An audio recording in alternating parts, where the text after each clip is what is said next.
নমস্কার, দেখছেন talk to Bangla. আমি অভিষেক রয়েছে প্রদর্শিত এই মুহূর্তে যে খবর নিয়ে উপস্থিত হয়েছে। রাহুল গান্ধী সহ কংগ্রেসের তামাম সাংসদরা আজকে চলে যান হঠাৎ করেই প্রধানমন্ত্রী নরেন্দ্র মোদীর বাড়ির বাইরে, অর্থাৎ সরকারি আবাস যেটা পিএম হাউস, সেখানে হাই অ্যালার্ট জোনে, হাই সিকিউরিটি জোনে দেশের বিরোধী দলনেতা এবং তার সঙ্গে তামাম যারা একদম রয়েছেন কংগ্রেসের সাংসদ, তারা সবাই চলে যান এবং তারা প্রত্যেকেই যে স্লোগানিংটা করেন সেটা হচ্ছে ছাত্রদের ওপর যেভাবে গতকাল পুলিশ লাঠি চালিয়েছে, টিয়ার গ্যাস চালিয়েছে, অত্যাচার করেছে, সেটা কখনোই মেনে নেওয়া যায় না। অর্থাৎ কোথাও গিয়ে বিরোধী রাজনীতি কিন্তু এই মুহূর্তে আরো চাঙ্গা হলো। গতকাল 20শে জুলাইয়ের যে আন্দোলনটা, সেটার একটা সরাসরি প্রতিঘাত কিন্তু আজকে আমরা দেখতে পেলাম। Without any notice Rahul Gandhi যে কাজটা করতে পারেন, তিনি তেমন কোনো ধরনের কোনো কথা আগে থেকে বলেননি।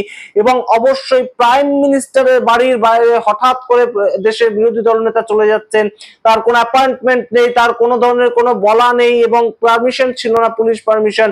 তিনি হঠাৎ হাঁটতে শুরু করেন সংসদ থেকে বেরিয়ে, এবং দেশের বিরোধী দলনেতাকে এই ধরনের চরিত্রে কিন্তু আমরা গত 12 বছরে দেখিনি। যেই দেশের বিরোধী দলনেতা থাকুন না কেন, কখনোই আমরা এতটা অ্যাগ্রেসিভ মোডে দেখিনি। এবং শুধুমাত্র রাহুল গান্ধী গিয়েছিলেন তাই নয়, তার সঙ্গে সেখানে ছিলেন মল্লিকার্জুন খার্গে পর্যন্ত, অর্থাৎ রাজ্যসভার তরফ থেকেও বিরোধী দলনেতা কিন্তু সেখানে গিয়েছিলেন। এই বয়স্ক মানুষ মল্লিকার্জুন খার্গে, তিনিও সেখানে উপস্থিত ছিলেন এবং প্রত্যেকেই একদম সরাসরি দেশের প্রধানমন্ত্রী তার থেকে জবাবদিহি চাইছিলেন যে দেশের প্রধানমন্ত্রী সংসদে যদি কিছু কথা বলেন, সংসদের বাইরে তো তিনি কিছু কথা বলবেন, তার সঙ্গে আমি দেশের বিরোধী দলনেতা কথা বলতে এসেছি।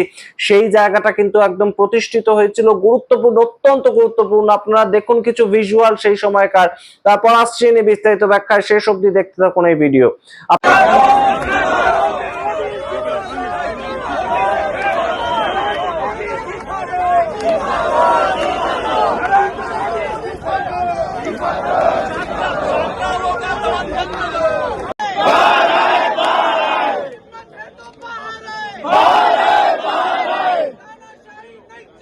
नहीं चलेगी, नहीं चलेगी, नहीं चलेगी, नहीं चलेगी, नहीं चलेगी, नहीं चलेगी, नहीं चलेगी, नहीं चलेगी। बाहर आए, बाहर आए, बात करे, बात करे, सुनना सीखे, सुनना सीखे।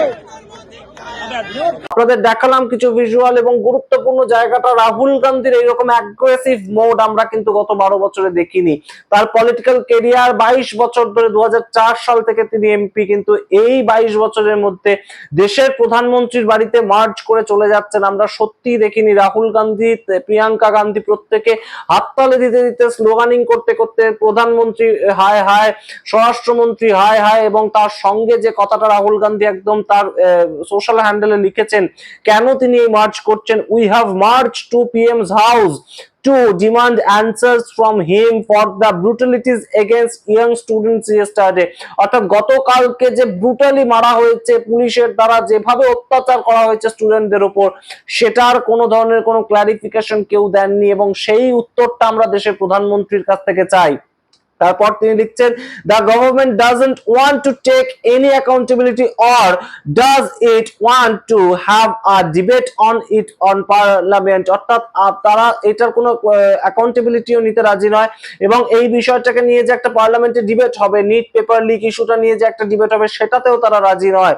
এবং তিনি লিখছেন, PM and HM must resign. অর্থাৎ প্রাইম মিনিস্টার এবং হোম মিনিস্টার ইমিডিয়েটলি তাদের রিজাইন করা উচিত। যে কথাটা কিন্তু এতদিন ধরে আমরা শুনতে পাইনি।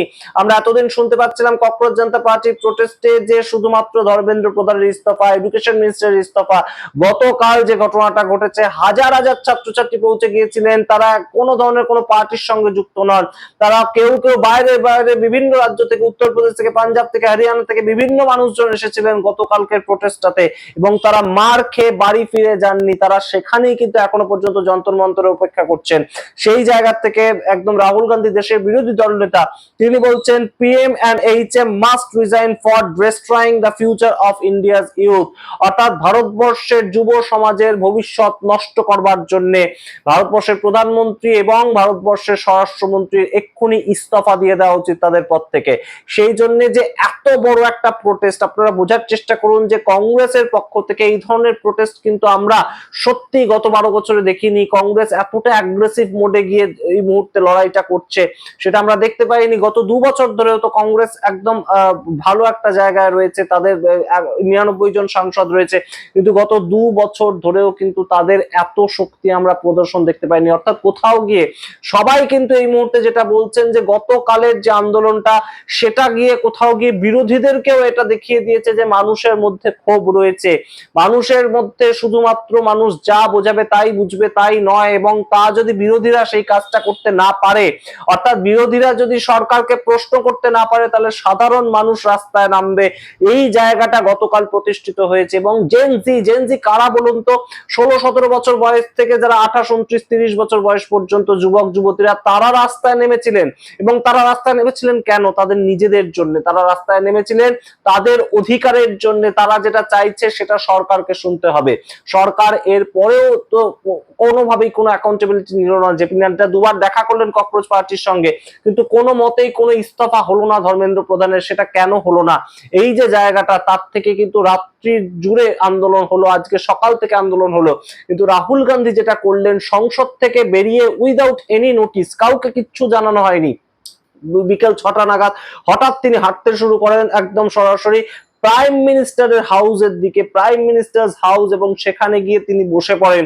পুলিশ তাকে আটকে দেয়, বিনা অ্যাপয়েন্টমেন্টে তো ঢোকা যায় না প্রাইম মিনিস্টার্স হাউসে, এবং সেই ক্ষেত্রে পুলিশ তাকে আটকে দেয়। এবং পুলিশ যেহেতু তাকে আটকে দেয়, তিনি সেখানে বসেই স্লোগানিং করতে শুরু করেন। সবচেয়ে ইন্টারেস্টিং ছিল যখন তিনি পার্লামেন্ট থেকে বেরিয়ে একদম সরাসরি প্রিয়াঙ্কা গান্ধী, মাল্লিকার্জুন খার্গে, কংগ্রেসের তামাম সাংসদদেরকে নিয়ে তিনি সেখানে একদম হাততালি দিতে দিতে, স্লোগান দিতে দিতে একদম মার্চ করতে করতে প্রাইম মিনিস্টারের বাড়ির বাইরে পৌঁছে যান। এটা বোধহয় প্রাইম মিনিস্টার নিজেও অ্যাকসেপ্ট করতে পারবেন না। আজকে যখন এই ভিজুয়াল গুলো তিনি দেখছেন, আজকে যখন তার সিসিটিভি ক্যামেরায় ধরা পড়ছে দেশের বিরোধী দলনেতা রাস্তায় বসে রয়েছেন, এটাই তো বিরোধী দলনেতার কাজ। এই কাজটা করার জন্যই তো দেশের বিরোধীরা মানুষ ভোট দেয় এবং সরকারের বিরোধিতা করবে। সরকারের বিরোধীরা সেই জায়গাটাই তো একদম সরাসরি রাহুল গান্ধীর কাছ থেকে এক্সপেক্টেড ছিল। এবং রাস্তায় নেমে আজকের আন্দোলন কোথাও গিয়ে কিন্তু একদম জনপ্রতিনিধি হিসেবে রাহুল গান্ধী কাজ করলেন। অত্যন্ত গুরুত্বপূর্ণ দিন। আরো যা যা আপডেট উঠে আসছে আপনাদের সামনে রাখার আমরা চেষ্টা করব, কিন্তু অবাক করে দিয়েছেন আজকে রাহুল গান্ধী হঠাৎ করেই, এবং পুলিশের সঙ্গে ধস্তাধস্তি এবং তার সঙ্গে রাস্তায় বসে স্লোগানিং, সমস্তটাই ছিল। প্রত্যেকটা জায়গায় কিন্তু এই মুহূর্তে যেটা বলা হচ্ছে যে গতকালকে জনসাধারণের স্বতঃস্ফূর্ত আন্দোলন, সেটা সোশ্যাল মিডিয়াতে যারা কলকাতায় আছেন, যারা আসামে আছেন, যারা ক্যালিফোর্নিয়ায় আছেন, বাইরে বিভিন্ন দেশে রয়েছেন, প্রত্যেকেই কিন্তু এই আন্দোলনটাকে সাপোর্ট করছেন। যে দেশের যুব সমাজ যখন চাইছে যে এডুকেশন মিনিস্টার ইস্তফা দিতে হবে, সেটা কেন দিতে পারছে না? শুধুমাত্র অহংকারের জন্য যে আমাদের এডুকেশন মিনিস্টার বা কোনো মিনিস্টার আমাদের ইস্তফা দেয় না, এই একটা নীতির জন্য, শুধুমাত্র এত অহংকারের জন্য একটা সরকার ইস্তফা করাচ্ছে না? এই প্রশ্নগুলো এই মুহূর্তে উঠছে, এই প্রশ্নগুলো ঘুরপাক খাচ্ছে এবং বিরোধীরা শক্তিশালী হচ্ছে। অবশ্যই বিরোধীরা শক্তিশালী হচ্ছে। আজকে রাহুল গান্ধী যে কাজটা করলেন, তিনি বুঝিয়ে দিয়েছেন বিরোধীরা শক্তিশালী হচ্ছে এবং পরবর্তী দিন সরকারের জন্য আরো কঠিন হতে চলেছে। এই সম্পূর্ণ যা যা আমরা আপডেট পাচ্ছি আপনাদের আরো ভিডিওতে আমরা আনার চেষ্টা করছি। আপনারা চোখ রাখুন টক টু বাংলার পর্দায়। গুরুত্বপূর্ণ কিছু প্রেক্ষাপট আজকে সারা রাত ধরে কিন্তু এই মুহূর্তে অবশ্যই উঠে আসবে। আপনারা দেখতে থাকুন টক টু বাংলা। অবশ্যই সাবস্ক্রাইব করতে ভুলবেন না। ছড়িয়ে দিন এই ভিডিওগুলো, কারণ বাংলা ভাষায় কোথাও বিভিন্ন জায়গায় এগুলো দেখানো হচ্ছে না আজকের এই ছবি।